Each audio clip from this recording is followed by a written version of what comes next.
Okay. Pangit. Iigit natin mamaya. Ano gagawin nyo ngayon? Bye. Ano mga kwento mo ba yan?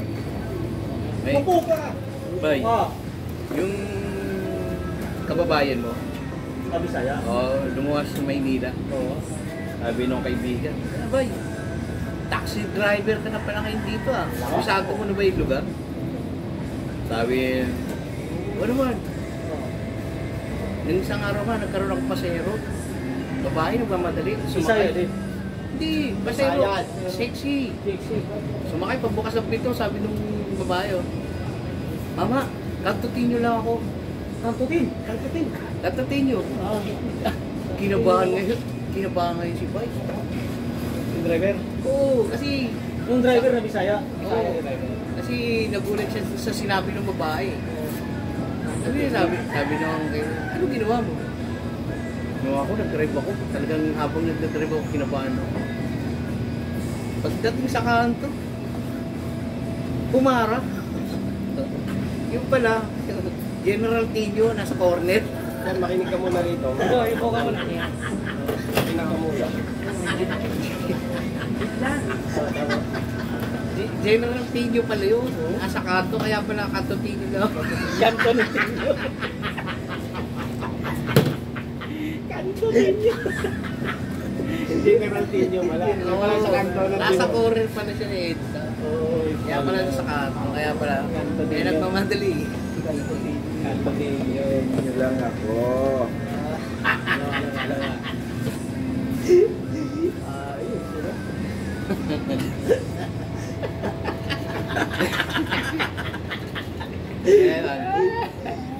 Imagine mo yung sa probinsya, di ba, uso ligawan. Eto, at time, akit ng ligaw si Juan. Yung bahay na may hagdan, di ba? Yun yung uso sa probinsya eh. Akit ako ng ligaw kay Maria. Limang ano yun? Yung hagdan. Akit ako ng ligaw kay Maria. Yung pag-akit niya sa hagdan, sumakit yun siya. Kumbaga, ebs na siya.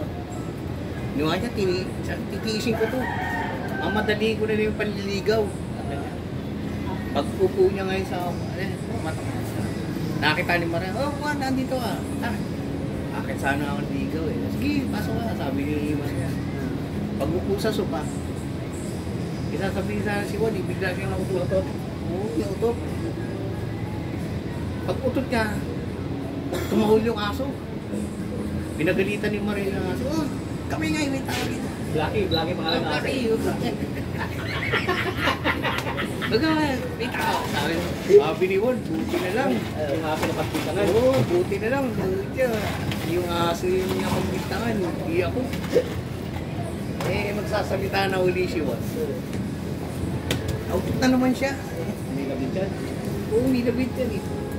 Sana yung aso kasi, nagalit na si Maria dahil yung aso nga, matahol eh. Pinagalitan ulit si Blackie. Buti na lang.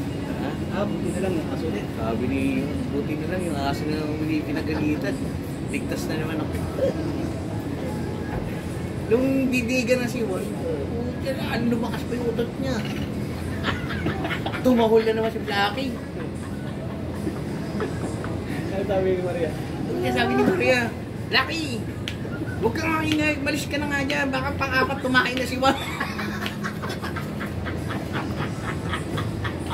Ay, narinig ko yan sa natutulog kami yan. Ayun ano? Madre. Yung madre. Madre. Hindi alam ko. Hindi ba na rin? Madre. Yung madre, eto na. Sabi niya, Pare. pare na yan. Father, nagkasalaw ako eh. Sabi ng pare, ano naging kasalanan mo?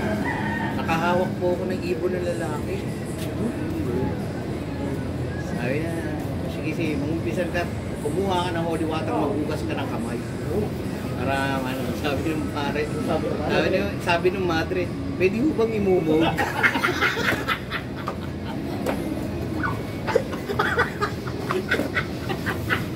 Kasi imumog yan.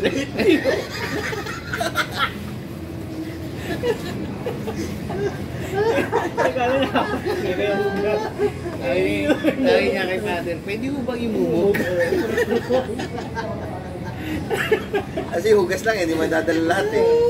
Hindi, akala niya rin, hawak lang, hawakan niya. Hindi niya alam na isubo niya. Kaya imunog niya.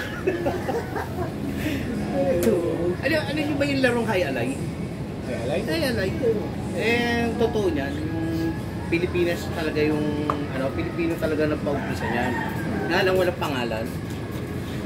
Yung Hay Alay, yung niyagano sa akin. Yung may mahabang parang kuko. Yun. Tinatapos Pilipino sa talaga building. laro nun. Eh, nung mga nakaraan, nasakot tayo ng hapon tsaka incheck. Naglaro yung hapon tsaka yung incheck. Nakita kasi yung Pilipino eh, sumali. Nung magtira ng hapon, hi! Hi! Buti yung incheck nakatalikod. Alay! Gawa ng bola eh. Kaya tinawag na hi alay. Ay, alay. Yung pala kaya walang pangalan Oo, sa kaya Pinoy. pala yun. Kasi laro Pinoy yun eh. Alay? Solo. Alay! Kaya yun, yung naging hi alay yung pangalan. Alay! Pero tumatawa ka ni Bro. Isa. Wala. Yung bagong kasal. Bagong kasal. kasal. Eh di syempre, di pa siya nakaka-perspang ng bemba. Inom. Lasing yung lalaki, syempre natuwa eh. Tanduay din nun. Oo, natuwa eh. Kung siya kinabumagahan, nagkagalit siya. Sabi niya sa babae, sabi mo, virgin ka pa. Ba't ang iwag nun? Sabi ng babae, loko-loko kayo, kay lola ko tumabi. Sobrang lasing. Oo, sa sobrang lasing sa lola tumabi. Ay, loko mo. Ay, virgin tuloy kay Lola. Kaya tumabi kay lola eh. Sabi naman ni lola, tuwa eh. Siyempre, hindi nagising eh. Tinanong si lola, Lola, ano naramdaman mo? Naku, ako. Lumiwag yung pag-ihi ko, bumubo. Tanggal ang bato. Tanggal yung pag-ihi ko. Uy, baka puno na yun. Ikakrap mo ngayon yan.